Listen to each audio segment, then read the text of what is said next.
Why does the moon not fall on the earth? Which force acting on the moon to revolve around the earth? What is Newton's universal law of gravitation?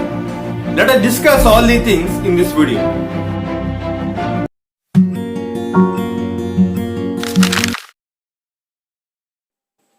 A renowned physicist, Sir Isaac Newton, once was sitting under an apple tree thinking about the revolution of moon around the earth. Suddenly, an apple fell on his head.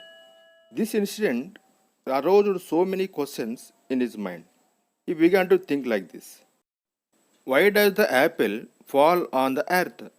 Why does the moon not fall on the earth which is just above the apple? Which force helping the moon to revolve around the earth?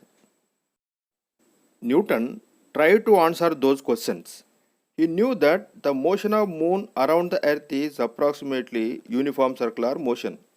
So, the moon is moving with some acceleration. Hence, some force should be acting on the moon according to Newton's second law. So, what could be the force?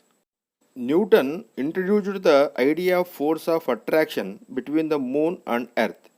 He proposed that earth attracts the moon and termed it as gravitational force. Let us calculate this force. Let us observe the picture. There is an earth, an apple is falling on it, and moon rotating around the earth. Observe four values in the picture.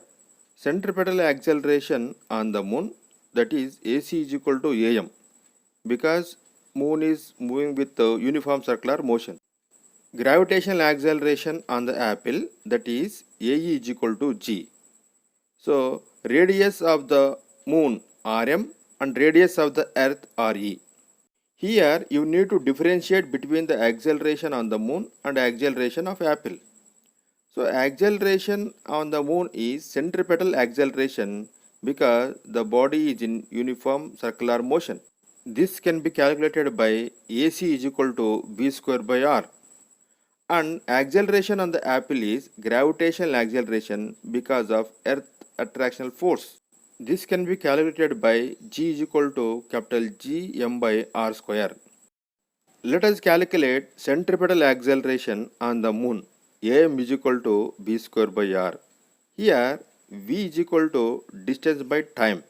Here distance means circumference of the moon's orbit and time is time taken by the moon for one complete revolution.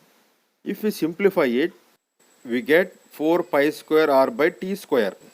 If we substitute the value r, radius of the moon, that is equal to 3.844 into 10 to the power of 10, and time taken by the moon for one complete revolution, that is equal to 27.3 days or 2.35 into 10 to the power of 6 seconds.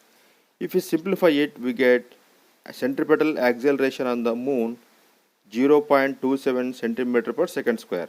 And calculate gravitational acceleration on the apple. G is equal to capital G M by R square. Here capital G means universal gravitational constant, M is mass of the earth and R is radius of the earth. If you substitute the values, we get 981 centimeter per second square, which is gravitational acceleration on the apple. Newton wanted to compare the acceleration of the moon and earth and radius of the moon and earth to find out a relationship between them. When he compared acceleration of the earth by moon, that is equal to 981 by 0.27, that is equal to 3640.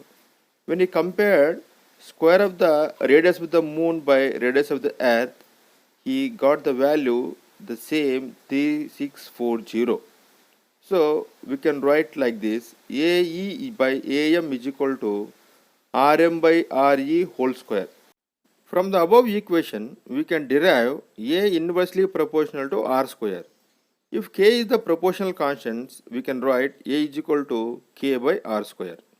We know that from Newton's second law, F is equal to ma.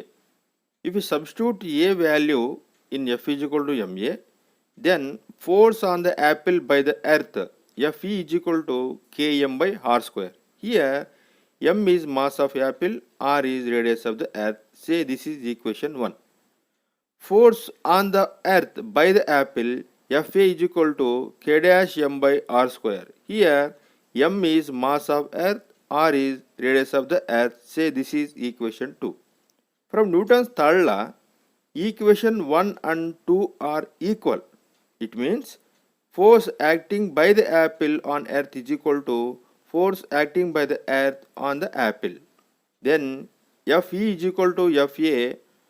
It is only become equal when K is equal to capital G capital M and K dash is equal to capital G small m.